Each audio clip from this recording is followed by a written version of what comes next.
Hello, good morning. Good morning. We're both powered up by our morning coffee, and welcome to the October Thank you. episode of the GlobalSake Challenger Explorer LocTalk video series, where every month we explore a big challenge within the space of the latest advancements of multilingual agentic AI. Very happy to have you here. We know each other for many years in the industry. Our paths merged in the intersection of product, AI, and localization. I remember in one of our Zoom calls, you mentioned you're based in Tampa, Florida. I'm in San Francisco. For context, you mentioned that there are some alligators walking up and down the streets and perched on your doorstep when you step out. Is it mating season? What's happening? Is it still? They're almost always there. Yeah, that's Ah, actually a good question. It depends the weather mostly. If mm, it's really, really like hot, they uh-huh. love to come out and lie in the sun in my backyard. So my backyard is the favorite spot in the water area behind my house. Let's dive into the challenge of October, which is in the double agent human AI superpower power team. What is the role of human? While generative AI enables human in the loop only in the input, human input is limited to the prompt phase, right? In agentic AI, we have human in the loop in literally every step of the workflow. And we tend to think of AI, agentic AI, as amplifying human intelligence, right? But in fact, it's a two-way street, right? They Hmm. both human and AI augment and amplify each other. And in fact, I would say that intercultural regional intelligence will Hmm. become a superpower feeding AI performance. And in turn, AI's scale systems give us what we've always wanted in the industry, which is global ready from the get-go, circular workflow launch cycles, multilingual, multi-geo from the outset. The essence of it would be basically every click, every decision, every creative output would become a powerful feedback loop between human intuition and machine precision. I guess the first question I would like to kind of put out on the table for us as a challenge is what will be the evolving role of the localization professional within that space of agentic AI? In my previous background, having started kind of the AI data business, Mhm. which was more where I think that phrase of a human in the loop kind of became better known, was like, Mhm. okay, for the gig economy and taking sort of a breakdown of how to build an intelligent system, what are the task types, and can a human do something with those particular tasks that'll help improve it so that when the machine learning occurs, it's better and more accurate and all of those things. I kind of feel like we have to revisit actually the term human in the loop and what that's going to mean moving forward, in part because the generative technology phase of the generative models and what they present is less dependent on kind of the lower level, let's say, of what a human, or the sort of kind of inferred derogatory position, let's say, that a human in the loop is just, oh, you're just, a cog Mhm. in this wheel and you're now going to be, helping improve the machine. I think generative AI and kind of a fortiori the agentic models are really going to shift what a human plays in and around technology. And you're right that it's like they can both sort of feed each other, and there's going to be a more confusing kind of interplay as to whether a human in a particular context is actually helping build the technology or the AI itself, or is the human kind of in the driver's seat actually using the technology. And so human in the loop, I think, is a little bit almost getting outdated as a term, because we're really not going to be in the position of looking at how we sort of teach the engine, as much as, although that has a place and a role in kind of the way models are developed, but really what's our role. I kind of tend to think of it, and it's not maybe the ideal analogy, but I kind of tend to think of it as these generative applications are now becoming more sophisticated and developing kind of agents that can do sort of a lot of the repetitious things that we do as humans. At the same time, ability to know and understand kind of the products, all of the sort of complexities that go into that, as well as the sort of intercultural, as you were mentioning, and linguistic complexities, are all going to need to be managed by somebody, regardless of the kind of technology in question. And so I kind of look at the human in the loop role as being, in the past, more about how humans Like can governance serve and as a guardrailing, right? Yeah. check on Yeah. something, and how and moving towards how humans are really going to be like needing to master how to use and leverage these different Mhm. agents. Right. And I would actually say that the role of the translator and the localization professional is going to be elevated to a more strategic and interdisciplinary integrative role, which Right. will require, Right. of course, continuous learning and upskilling, right? But if we think about, I mean, some would say that AI actually helps us connect or communicate better with each other as people because prompting forces clearer context and intent for Mm-hmm. better Mm-hmm. output, right? Certainly, we always have been talking about human as in the driver's seats. I believe I agree with you. It's going to be even bigger than that because it's not just guardrailing or gatekeeping. It's training, moderating, and inputting, right? The constant human input is going to be critical to shape the outputs into the right directions, right?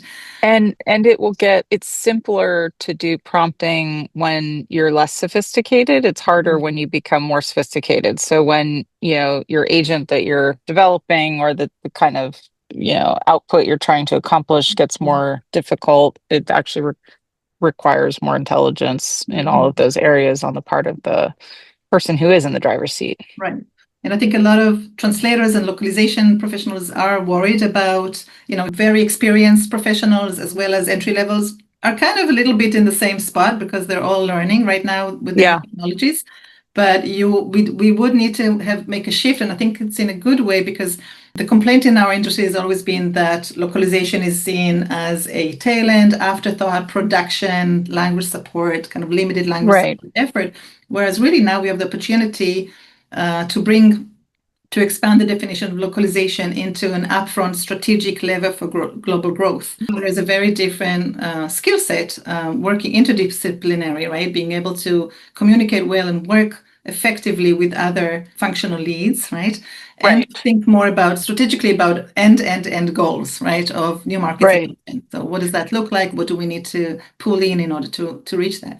And that also brings us to the question of skills, right? What do you think are, let's say, the top three new skills of a professional localization space today? Well, yeah, and I think kind of leading into what that the topic we just had into sort of this topic, you know, mostly, and I think this is true of localization and the teams kind of that exist. A lot of times the structure of how a company is organized and how their product strategy Mhm. develops is kind of insulating different departments from kind of the bottom line. Mhm. Whereas executives in an organization are often mandated to, address the bottom line, right? That they're very focused on sales and profit, and different teams aren't as focused on that, as you're bringing up kind of the importance of global growth and the impact that Mhm. localization can have on revenue. I think that kind of is one way of looking at how that kind of backtracks into the skills needed, because I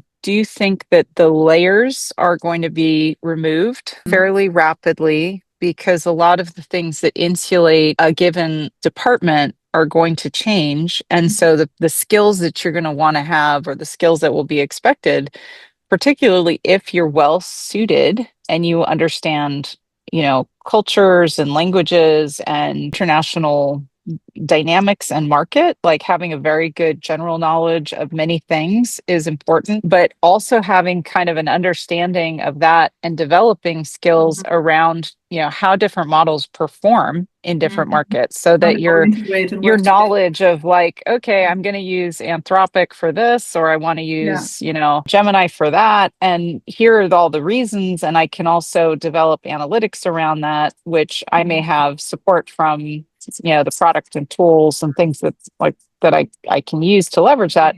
But somebody needs to interpret that and find meaning in it. And that, you can see the bar is going to continuously be raised there.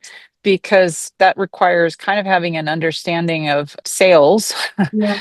in a way that most people traditionally don't think of it. And it's true, And the so that, analytic part is very important because we don't think of linguists as having to worry about analytics, data analysis, and the data scientists don't need to worry about the linguistic parts. But now, actually, really everyone needs to be thinking about more data. But what story are we deducting from that data will be crucial to dictate our next right, launch cycles. right. And I think localization, linguistic are very knowledgeable about taking a couple of different dimensions in that equation and being able to kind of assimilate it all and sort of understand it. And all of the kind of qualities like, okay, how do I look at performance, particularly for translation and impact on of language? The shift in skill set will be less about our mastery of how to produce and operationalize words and more about impact on the growth. Yeah, And that's the kind of like new dimension that completely. would Yeah. be a little different, but very doable, because the understanding of how and sort of the legacy of why localization became such a large industry has to do with ultimately sales. But the people producing Yes. it were often insulated from like actually how that happened. And there's all these kind of barriers are kind of disintegrating because of just the speed, strength of agency in all of this, Yeah. that the agency and the actual machine learning is accelerating so quickly. Right.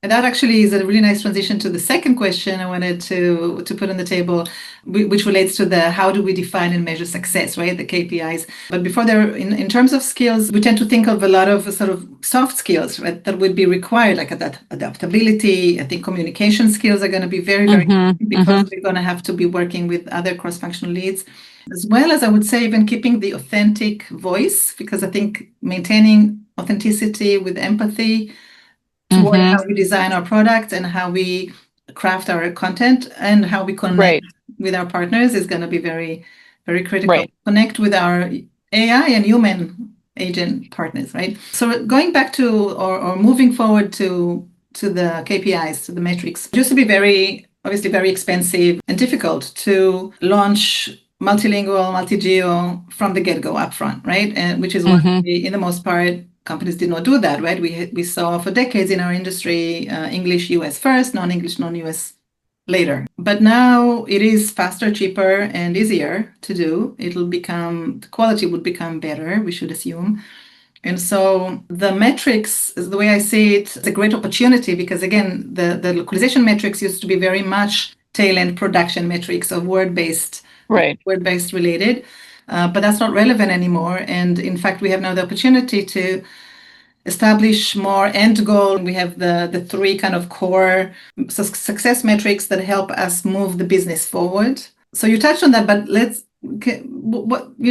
what specific KPIs do you think we should be looking at? So I think thing related to the product itself as a sales goal, like any sales metrics that are applicable to a given organization product.